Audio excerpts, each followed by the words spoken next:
When I moved out of my parents' house and into my own apartment, I had a lot of junk and stuff that I needed to get rid of.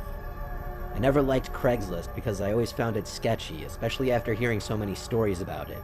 So I listed a lot of my things on Facebook Marketplace. Things that wouldn't fit in my apartment and that my dad wanted out of the house. My weight set, some old childhood toys, book sets, and a whole bunch of other things. The weight set was what I listed for the most money. It had a barbell, a plate tree stand, and a bunch of plates. I was selling it for $340, which I thought wasn't a bad deal. Surprisingly, I wasn't getting many bites. I'd have some people here and there message asking if it's still available, and then never message me again about it. Until a few days after posting it, a guy named Joe messaged me showing interest. His profile picture was pretty grainy, but it was a guy with a fishing hat on holding up a fish. His account info was private. I couldn't see how many friends he had or anything, only that we had 3 mutuals. All 3 of them were girls from my town. The guy's last name was also the last name of a Joe I knew from my town who used to date a girl I was somewhat friendly with, so I right away assumed it was him, especially since I knew that guy liked to fish. After telling him it's still available, he said, "Great, when can I pick it up?" I was pleasantly surprised he didn't try to haggle the price down at all. I said I'm available any night after 7. He said he could come by tonight around 11 p.m. after work. I said that's fine. A little late in my opinion, but if that's what worked for his schedule, it worked for me. I then decided to just be a little friendly and say, "Hey, you used to date Gina, right?" I saw the typing indicator in the chat for a second, but then it went away and he didn't reply. Not for a couple minutes. Then he said yes. I thought it was a little strange, the random pause, but it could have been anything. Maybe he thought it was weird I brought it up, so I just said, "I knew I recognized your name, LOL." He read the message, but didn't respond for half an hour. Then I got a message back from him saying, "Yeah, LOL. Can you send me your address and I'll let you know when I'm coming?" So I sent him my address. He read it and didn't respond for many hours. By the time I got home from work, it was around 6. I went to the gym and got back around 7:30, the whole time waiting for some kind of acknowledgement from Joe. And then he finally messaged back asking for my number. I gave it to him, and seconds later, I got a text from a number with our area code. I have an iPhone, and when I texted him back, it was green. I sometimes will find that to be a red flag and possibly scams, because most people I know have iPhones. But I wasn't thinking that way with this, because I knew this guy already. He said he'd be over in a few hours, and so I continued about my business. It was now around 11 o'clock, and I was waiting patiently for his text or call. I sent a follow-up saying, "Let me know when you're coming." It was around 11:30 that he texted me, "I'm here, come out." I looked out the front window of my apartment, and I saw a dark-colored car out front in the street. I tried calling him so I could tell him that I need help bringing the weights outside. He rejected my call, and then he texted again, "Yo, come out." I texted back, "I see you. You can come in. I just need help with the weights. There's a lot of them." He texted back, "Nah, gotta see if you're straight first." I had to process what the hell that even meant for a second. All I knew was this did not seem like the way this white-as-hell fishing dude would be texting. I tried calling one more time, and he denied the call again. Now I was suspicious. I decided to text that girl Gina, along with the mutual friends I had with Joe on Facebook. The first one to text back was this girl Angela, who said, "OMG, that's a catfish, someone's pretending to be him." When I asked why she added it, she said it must have been a different name when it added her. I looked out the window again, and the car was still there. Someone was about to do something bad to me. I wasn't sure what, or who, or why. I had no way to contact the real Joe because he didn't seem to have any actual social media profiles. Not public, at least. I kept the door shut and locked and didn't respond any further. I turned off the light in the living room and kinked the blind just a bit, and I swear on my life, there was a guy hiding behind one of the bushes in front of the house. I watched until the car outside honked its horn, and then I saw the guy in the bushes run to the car, and then the car sped off. Witnessing that, I didn't feel relief. I felt gut-wrenching fear, not only of what I just narrowly avoided, but the fact that those people now had my address. The Facebook profile was deleted the next day, after a bunch of people reported it, though I think the people who made the account deleted it or deactivated it themselves. Joe himself confirmed he had nothing to do with any of that, and that someone must have been using his pictures and name to try and scam people in the area. though I'm not so sure it was someone trying to scam random people, because days later I got this threatening text. "Hey yo bitch, watch your back, we know where you live. Keep trying to talk to my girl, see what happens man, we'll fuck you up right outside your crib. Sleep with one eye open pussy, we watching." I brought this to the police, but it was such a low priority report to them that I doubt they ever even looked into it. I have no reason to lie when I say I haven't tried talking to anyone's girl in the slightest. At the time of this incident, I had been seeing a girl pretty much exclusively. I think it's connected. I don't know who it is, I don't know what they were going to do to me if I opened the door, but unfortunately I've had to live in slight fear in my new apartment ever since moving here. Fortunately, I haven't gotten any more threatening or random texts, but I still pretty much always check outside my windows first before leaving the apartment at night.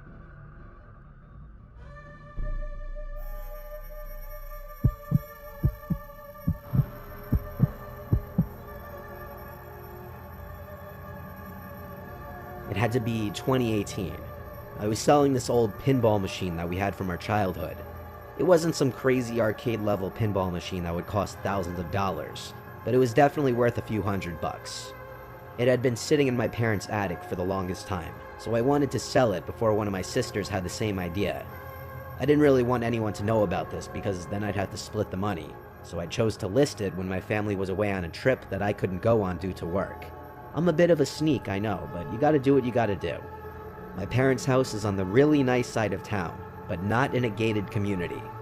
I put the pinball machine up on Facebook Marketplace for $200.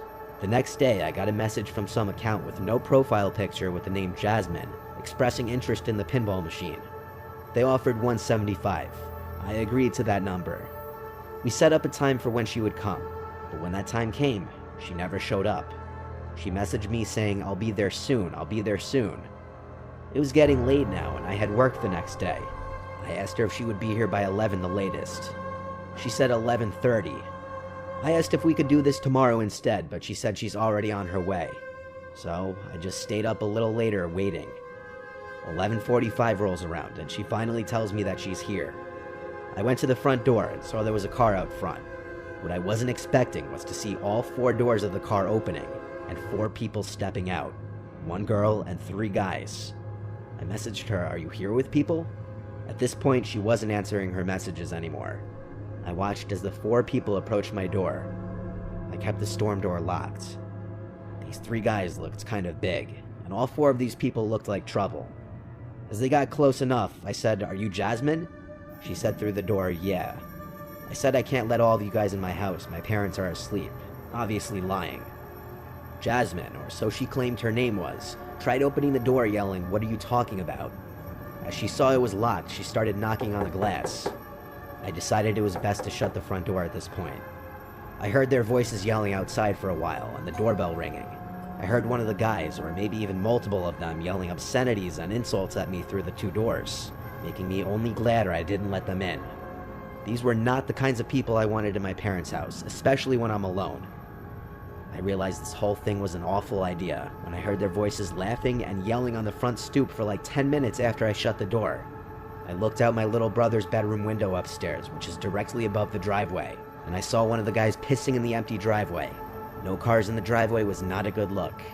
The girl yelled something directed at me as they finally started to walk away, but I didn't hear what it was. I just thanked the Lord when they drove away, and I went upstairs to go to sleep. I was having trouble sleeping that night though, thinking of the interaction. So, fully awake, a couple of hours after climbing into bed, I heard a crash from downstairs. It was unmistakably the sound of a window being shattered. I sprang up, but right before sprinting to make sure the bedroom door was locked, I stopped myself and instead quietly got out of bed and tiptoed to the door. I had already locked it. I tiptoed back to my bed and had my phone in hand, ready to call 911. For some stupid reason, I was waiting till I heard any other kind of sounds before dialing, and eventually, I heard the sound I needed to hear. Footsteps rapidly coming upstairs. I dialed 911 as I felt like throwing up. The footsteps outside the room didn't even sound like they were trying to be quiet. I whispered the entire time I was on the line with the dispatcher. Time was moving in reverse. I hid literally under my bed as I listened to people ransacking the house. In reality, they were in and out in less than 5 minutes, way before the police actually showed up. The backyard window was shattered. Things were stolen from just about each room. Ironically, the pinball machine wasn't taken. What happened from there was I got a police report number. I made an appointment to see a couple detectives at the police station and shared with them all the details I had, including the Facebook account of the Jasmine girl. I fabricated the story a bit, saying someone in the house threatened me. My reasoning for this was I felt that this case would actually be taken seriously if I claimed I was threatened. To my surprise, they did take this seriously. The detectives apparently gathered the necessary data of the Facebook account in question to track this Jasmine girl, who lived a few towns over, in a less than desirable area. And with a search warrant, they searched her house and found multiple belongings stolen from my parents' house. She ratted out the 3 men who accompanied her. They were all charged with burglary. I think most of the stuff that was stolen was recovered. I'm sure there were some things that I wasn't aware of that were stolen that were never returned, but to this day it hasn't come up, so it's fine. I think by me claiming I was verbally threatened may have definitely helped make the detectives take this more seriously, but I could be wrong. My family was of course livid at first, but came to be understanding about it in the end.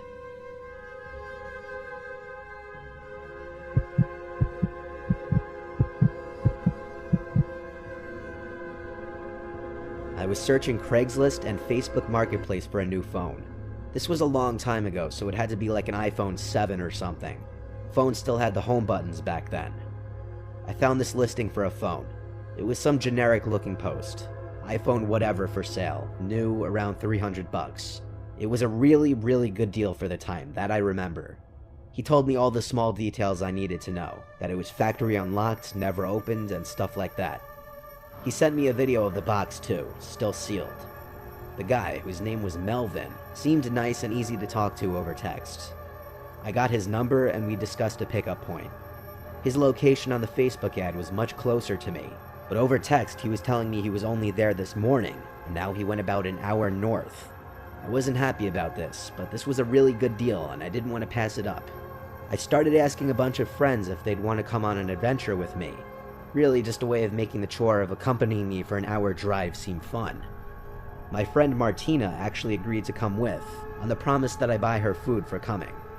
So this Melvin guy sent me the address of a police precinct about an hour away, saying he only does deals in police precinct parking lots to avoid scams. I obviously had no problem with this. In fact, it made me feel a little more confident in this whole thing.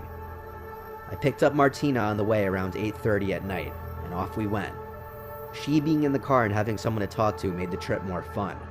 It was also a Friday night, so afterwards we could go out and do whatever we wanted. When I got off the highway, we were about 10 minutes away, and we found ourselves in a very secluded, quiet area. It seemed like a lot of different wooded areas.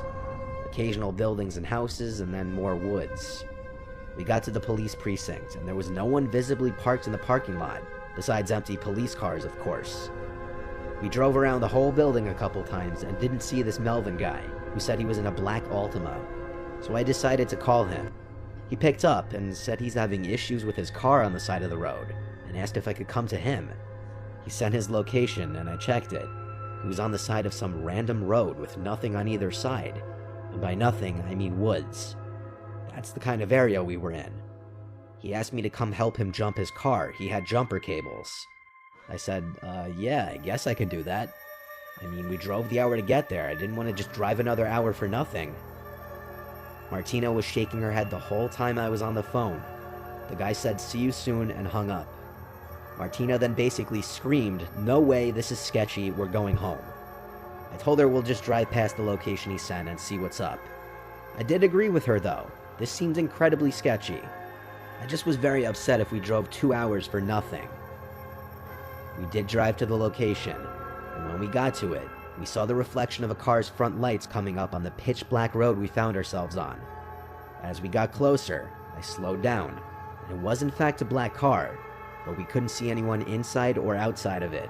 Mind you, it was very dark, but I feel like we would have seen someone's head on the inside or something. Martina said to just keep driving, and I said I know. It was about the sketchiest thing I'd ever seen. A pitch-black road between 2 patches of woods, no streetlights, no other cars in sight. A pretty convenient place to break down and have someone who's coming with a wad of cash to buy something from you come and meet. I drove right past it. Immediately, Melvin starts calling me over and over. I ignored every single call. Then he texted me saying, "I saw you just pass me, why didn't you stop? Turn around." Ignored. Martina is a very positive person, so she laughed about this whole situation, and then said, "Okay, you owe me food." So I looked up the nearest diner, and we stopped there for some food. It was a quiet, small diner. We were just about the only people in there, even on a Friday night. The waitress just took our coffee order when a lone guy with his hood up steps into the diner and sits in one of the bar stools. He was wearing a navy blue, dirty-looking hoodie. He glanced over to Martina and I, then looked straight ahead, talking to the lady working behind the counter, apparently ordering a coffee. The man kept glancing at our table like every minute, so I whispered to Martina, "Don't look now, but that guy at the counter might be the Melvin guy." The waitress came with our coffees and asked if we were ready to order. I said, "A few minutes, please." When the lady behind the counter handed that man his coffee, he said loud and clear, "Thank you, darling." It was that guy from the phone's voice, Melvin or whatever his real name was. I told Martina that's him. We need to pay the check and leave. I waved the server over and whispered to her if we can just get the check. She asked if something's wrong, and I noticed the guy look over as I said this. I said yes, we just needed some coffee for the road. So she got the check, I paid, we downed our coffees, and left the building. We got in my car, and Martina said, "Oh my god, he's getting up." I looked into the diner and saw that guy leaving towards the door. As quickly as possible, I drove us out of that parking lot and sped down the road. And yes, we noticed a black car in the parking lot that could have been the one that we saw on the side of the road. I was driving too fast for him to have caught up. We got back on the highway, and I was flying for a while, until I got a low tire pressure light come on. I knew instantly he slashed my tire. The PSI was going down fast, so to avoid damage, I pulled to the side of the highway and parked it. I went out to confirm that my tire was slashed. I had to replace the tire with the spare, which took about 15 minutes. The whole thing was a disaster, and if you're wondering, yes, I still got Martina dinner that night.